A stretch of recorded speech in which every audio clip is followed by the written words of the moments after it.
একটা সত্য কথা বলি মা, আমার নিজেরই কথা। আজকে যে আমি এখানে তোমাদের সামনে কীর্তন গাইছি না, সবই কিন্তু আমার মায়ের জন্য। জীবনে অনেক কষ্ট পেয়েছি। আমি যে কীর্তন করব, ভক্তদের যে কীর্তন শোনাবো, হরিনাম শোনাবো, আমি মনে কোনোদিনও ভাবিনি। ছোটবেলা থেকে অনেক কষ্ট পেয়েছি। শেখার ইচ্ছা ছিল, কিন্তু মা পয়সা নেই। আমার বাড়ির একজন কীর্তন শিখতো, আমি তার পাশে বসে শুনতাম। যিনি কীর্তন শেখাতো একদিন বলছে, মিঠু তুমি কীর্তন শিখবে? আমি বললাম, গুরুজি আমার কাছে তো পয়সা নেই, আমি শিখবো কি করে? গুরুজি বলল, তোকে পয়সা দিতে হবে না রে, আমি তোকে এমনি শেখাবো, তুই শিখবি। কিন্তু মা, কীর্তন শিখতে গেলে খোলের প্রয়োজন, করতালের প্রয়োজন, হারমোনিয়ামের প্রয়োজন, অনেক টাকার দরকার। আমি পারবো কি করে? এমনই ছিল মা। একদিন খেতাম, একবেলা যদি খাই, আবার ওবেলা খাওয়ার যুদ্ধ না।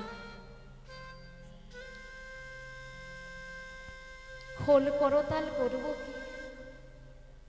আমার মা আমাকে বলল, তুই যদি হরিনাম শিখিস, আমি তোকে কষ্ট করে শেখাবো, আমি ভিক্ষা করব। আমার মা সেদিন থেকে প্রতিজ্ঞা নিল যে, ঠাকুর তুমি আমাকে শক্তি দাও, আমি যেন আমার মেয়েটাকে বড় করে তুলতে পারি। আমার মা কি করেছিল মা?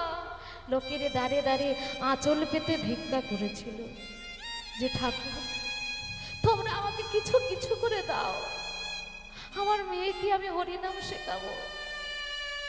আমার মেয়ে হরিনাম শিখে গেলে আমি নাহলে তখন তোমাদের পয়সা দিয়ে যাব, এখন তোমরা আমাকে কিছু কিছু করে ভিক্ষা দাও, আমি যেন আমার মেয়েকে যেন হরিনাম শেখাতে পারি। সেদিন কিছু কিছু করে নিয়ে মা হারমোনিয়াম, খোল আমাকে করে দিয়েছিল। আজ হরিনাম করতে করতে এই জায়গায় এসছি মা। আমি মনে মনে ভাবি যে, ঠাকুর আমার মা তো আমার জন্য অনেক করেছে, আমরা তো দু বোন, সেই জন্য মা আমার বাড়িতেই থাকে। আমি বলি, ঠাকুর আমি তো কীর্তন করতে বাইরে চলে যাই, যে মা আমার জন্য এত কষ্ট করেছে, যে হাসি মুখ আমার মায়ের দেখে যাচ্ছে, আবার যেন সেই হাসি মুখ আমি যেন আমার বাড়িতে এসে দেখতে পাই। ঠাকুর তুমি আমার মাকে ভালো রেখো, আমায় নিয়ে নিও, কিন্তু আমার মাকে তুমি ভালো রেখো ঠাকুর, আমার মাকে তুমি ভালো রেখো। হে ভক্তমণ্ডলী, তাই বলি মা বাবাকে কোনোদিন দুঃখ দিও না। মা বাবাকে দুঃখ দিয়ে, কষ্ট দিয়ে কেউ কোনো দিনের জন্য বড় হতে পারে না। যেসব ছেলেরা মা বাবাকে দেখে না, ওদের মতো সন্তান থাকার থেকে না থাকাই তো ভালো। যারা মা বাবাকে বৃদ্ধাশ্রমে রাখে, যারা মা বাবাকে সেবা করতে পারে না, ওদের মতো সন্তান প্রয়োজন নাই। তাই ভগবানের কাছে বসে মা শুধু চেও না যে আমার সন্তান লেখাপড়া শিখুক, আমার সন্তানের বাড়ি গাড়ি হোক, এগুলো চেও না। ঠাকুরের কাছে বলো যে, ঠাকুর আমার ছেলেকে তুমি মানুষের মতো মানুষ করো, সে যেন সাধুগুরু বৈষ্ণবকে সম্মান করতে পারে, সে যেন তোমার চরণে তুলসী দিতে পারে। দেখবি সেদিন থেকে আর বাবা মাকে চোখের জল ফেলতে হবে না। নিতাই গৌর প্রেমানন্দ। হরি বল, হরি বল। আজ ঠাকুরের চরণ তলে বসে ভগবানকে মনের কথা জানালো। আর ভগবান কি করেছে? আজ শুভ দিনে শুভক্ষণে সন্তান আইল ঘরে। শুভ দিনে শুভক্ষণে শুভ দিনে শুভক্ষণে সন্তান আইল ঘরে। সন্তান পেয়ে পিতা মাতার আনন্দ না ধরে, সন্তান পেয়ে পিতা মাতার আনন্দ না ধরে। ও যে সন্তান পেয়ে পিতা মাতার আনন্দ না ধরে, ও যে সন্তান পেয়ে পিতা মাতার আনন্দ না ধরে। তাদের আনন্দ আরে ধরে না গো, আনন্দ ধরে না গো, আনন্দ আরে ধরে না গো, আনন্দ ধরে না গো। কি আনন্দ হলো মনে, আনন্দ ধরে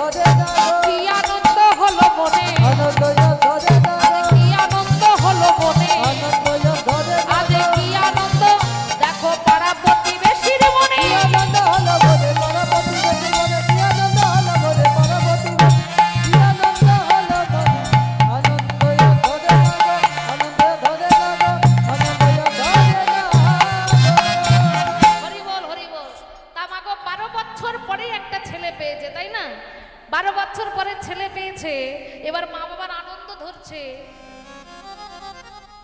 কিন্তু যাকে কথা দিয়েছিল সেই ধৃষ্টদ্যুম্ন রাজার বন্ধু, তার কিন্তু কোনো আনন্দ হচ্ছে না। সেই যখন দেখলো যে রাজার একটা ছেলে হয়েছে, সে মা কালীর কাছে জানালো, হে যে মা, আমি যেন ওদের 3 জনকে শেষ করে ফেলতে পারি, আর 3 জনকে মেরে যেন আমার ছেলেকে যেন ওই রাজ সিংহাসনে বসাতে পারি। হে ভক্তমণ্ডলী, রাখে হরি তো মারে কে?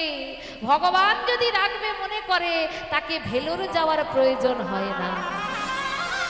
আর ভগবান কাউকে যদি নেমে বলে, তাকে ভেলোরও গেলেও কিন্তু সে বাঁচতে পারে না। ছেলেটার নাম রেখেছে চন্দ্র। সেই চন্দ্র ঠাকুর ঘরে বসে, আর ঠাকুর ঘরে বসে মাকে জিজ্ঞাসা করে, ও মা, মা, আচ্ছা মা, দেখো তো ওই যে বাঁশি হাতে দাঁড়িয়ে আছে, ওর নাম কি? বলল, ওর নাম কৃষ্ণ। আচ্ছা, ওর নাম কৃষ্ণ? আচ্ছা মা, ও অত কালো কেন? একটু একটু ফর্সা হতে পারলো না? একটু একটু আমার মতো চকচকে ঝকঝকে হতে পারলো না? মা বলে, ওরে বোকা, ও যে বাঁশি হাতে নিয়ে দাঁড়িয়ে রয়েছে, ওর মাথায় কত চাপ জানিস? ও সারা বিশ্ব ওর মাথায়। আচ্ছা মা, ওর জন্ম কোথায় হয়েছে গো? বলো না মা, বলো, ওর জন্ম কোথায় হয়েছে? মা তখন বলছে, শোন, ও কোথায় জন্মেছে জানিস? ছেলেকে বলছে মা। তাহলে আমরাও একটু শুনি, ভগবান শ্রীকৃষ্ণ কোথায় জন্ম নিয়েছিল? ও যে কংসের কারাগারে মা দৈব কি উদারে জন্ম নিল ভগবান। সবাই মিলে আমরা বলবো, বলিয়ে ভগবান শ্রীকৃষ্ণচন্দ্র কি জয়, ভগবান শ্রীকৃষ্ণচন্দ্র কি জয়। হরে কৃষ্ণ হরে রাম, হরে কৃষ্ণ হরে রাম। হরি কংসের কারাগারে দৈব কি উদারে, কংসের কারাগারে দৈব কি উদারে জন্ম নিল ভগবান। হরে কৃষ্ণ হরে রাম, বলো হরে কৃষ্ণ হরে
কৃষ্ণ হরে রাম। বলো হরে কৃষ্ণ হরে রাম, বলো হরে কৃষ্ণ হরে রাম। কংসের কারাগারে মা হইব কি উদ্ধারী, জন্ম নিল ভগবান। হরে কৃষ্ণ হরে রাম, বলো হরে কৃষ্ণ হরে রাম। বলো হরে কৃষ্ণ হরে রাম, বলো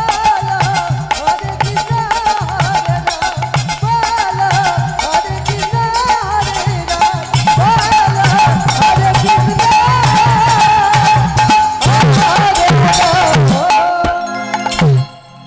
বলিয়ে ভগবান শ্রীকৃষ্ণচন্দ্র কি, ভগবান শ্রীকৃষ্ণচন্দ্র কি। খুব আনন্দ হচ্ছে, কিন্তু আমার তো নিরানন্দ। তা তোর যখন ছেলে হলো, আমার ছেলেটা রাজা হবে?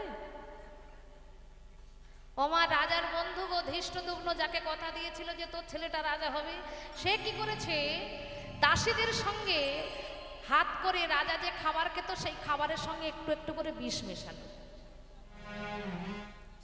রাজার খাবারের সঙ্গে একটু করে বিষ মেশালো, আর যেই না বিষ মিশিয়েছে রাজা বুঝতে পারছে তার শরীরটা দিন দিন আরো খারাপ হয়ে যাচ্ছে। তাই একটা শালগ্রাম শিলা নিয়ে লাল কাপড়ে করে ছেলের কোমরে বেঁধে দিয়ে বলল, খোকা শোন, যেদিন আমি থাকবো না সেদিন পাড়া প্রতিবেশীকে ডাকবি না, কারো কাছে হাত জোড় করে তুই কাঁদবি না। সেদিন তোর কোমরে যেটা বেঁধে দিলাম, কোমর থেকে ওটা খুলবি, আর খুলে ওর সামনে তুই বসে বসে কাঁদবি। যেই না ছেলেকে কোমরে বেঁধে দিয়েছে মা, আর কোমরে বেঁধে দেওয়ার সঙ্গে সঙ্গে অমনি রাজার মুখ দিয়ে গল গল করে রক্ত উঠতে উঠতে বাবা ইহ জগতের কর্ম ছেড়ে পরজগতে চলে গেল। ছোট্ট 5 বছরের ছেলে, সে কি মৃত্যু কি জিনিস মাগো জানে? জানে না। তা কি করেছে, বাবার যখন মুখ দিয়ে গল গল করে রক্ত উঠছে, তখন ছেলেটা গিয়ে বাবাকে জড়িয়ে ধরে বলছে, ও বাবা, বাবা, ও বাবা, তোমার শরীর কি খারাপ? ও বাবা বলো না, আমি মাকে ডাকবো, মা ওষুধ দিলে, মা ওষুধ দিলে তুমি ভালো হয়ে যাবে।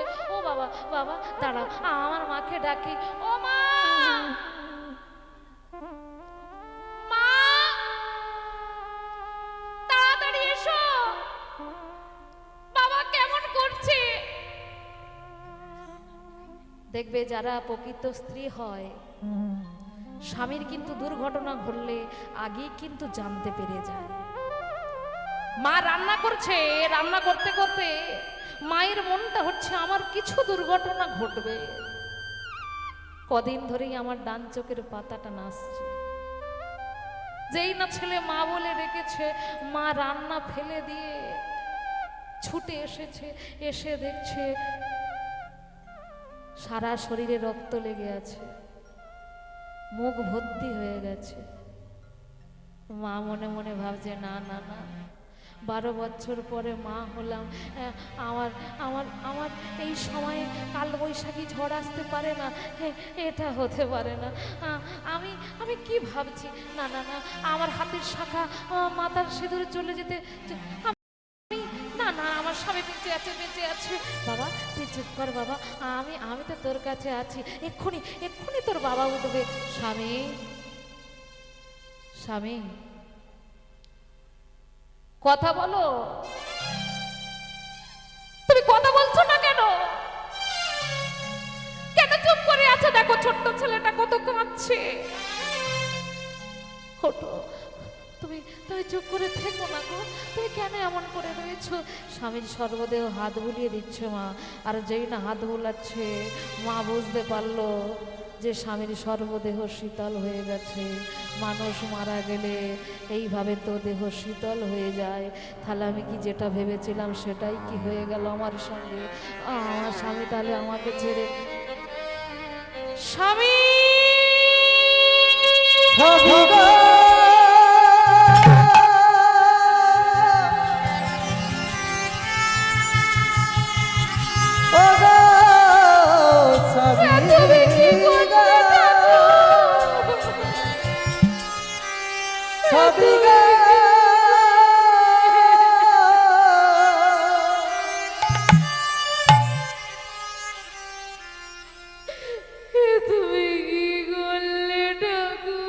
আমার ভেঙে গেল ঘর। আমার ছেলেটাকে কে দেখবে? আমি হলাম যা যাবা, কেউ ওকে স্নান করিয়ে দেবে, কে কে খাইয়ে সারা দেবে? দেবে গো জামা। সুখ যদি দিয়েছিলে, কেন আমার সঙ্গে এমন হলো? কেন কেন দেখো তুমি আমার হাতে কেঁদে রেখে দিলে? দিলে? কেন ভেঙে কোন আপনাধি গো বলো আমাকে কাঁদালে। হে ভক্তমণ্ডলী, মা কাঁদছে।